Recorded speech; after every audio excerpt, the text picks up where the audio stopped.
عرض کر رہا تھا غوث الثقلین سیدنا شیخ محی الدین عبد القادر جیلانی رضی اللہ تعالی عنہ بازار سے گزر رہے تھے جس میں پاک پر ایک قیمتی جبہ ہے۔ ایک چور اس جبہ کو دیکھ لیتا ہے اور آپ کے پیچھے ہو لیتا ہے تاکہ کسی طرح وہ جبہ چور چرا سکے۔ غوث اعظم اپنے حجرہ ولایت میں داخل ہوتے ہیں اور کسی طرح چور بھی اندر داخل ہو جاتا ہے۔ غوث اعظم نے جبے کو اتار کر رکھی اور عبادت الہی میں مصروف ہو گئے۔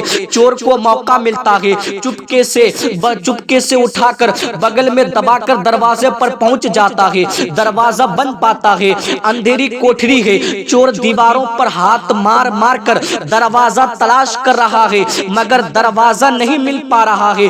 ملتا کیسے؟ غوث پاک کا در اور گھر تھا جو چور دروازہ تلاش کر رہا تھا۔ غوث اعظم اس کے لیے ولایت کا دروازہ کھول رہے تھے۔ چور دیواروں پر ہاتھ مار کر دروازہ تلاش کر رہا تھا مگر دروازہ نہیں مل پا رہا تھا۔ ملتا کیسے؟ غوث پاک کا در اور گھر تھا، ادھر چور دروازہ تلاش کر رہا تھا، ادھر غوث اعظم اس کے لیے ولایت کا دروازہ کھول رہے تھے۔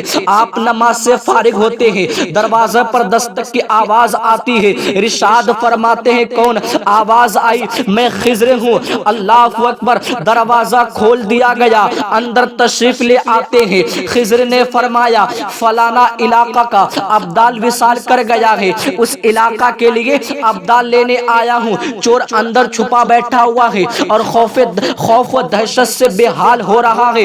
اسے یقین ہو گیا اب میں پکڑا جاؤں گا، اب میں جکڑا جاؤں گا، لیکن چور اب نہ پکڑا جاتا ہے نہ جکڑا جاتا ہے، اس لیے کہ مسند ولی کی بارگاہ عالی پناہ میں ہے جس کی شان ہے الا ان اولیاء اللہ لا خوف علیہم ولا هم يحزنون۔ اللہ اکبر۔ غوث اعظم نے فرمایا صبح کسی کو مقرر کر دیا جائے گا۔ حضرت خضر نے فرمایا، حضرت خضر نے جواب دیا صبح تک اگر وہ علاقہ ہلاک ہو گیا تو اس کا ذمہ دار کون ہوگا؟ غوثیت ماب کے بہرے بے کرام رحم و کرم کی موجودگی ہے اور فرماتے ہیں اچھا جائیے، غوثہ میں ایک ابدال موجود ہے، انہیں لے جائیے۔ اللہ اکبر۔ کسی نے کیا خوب کہا ہے، نگاہ مرد مومن سے بدل جاتی ہے تقدیریں، جو ہو ذوق کی پیدا تو کٹ جاتی ہے زنجیریں۔ سیدنا خضر کونے میں تشریف لے کر لا کر مخاطب ہوتے ہیں اے ابدال ہمارے ساتھ چلیے۔ چور بول پڑتا ہے میں ابدال نہیں ہوں چور ہوں، چور بول پڑتا ہے میں ابدال نہیں ہوں چور ہوں چور۔ حضرت خضر جواب دیتے ہیں ٹھیک ہے، ابھی تک آپ چور تھے، ڈاکو تھے، غوث کی نگاہ کرم سے اب ابدال ہو گئے۔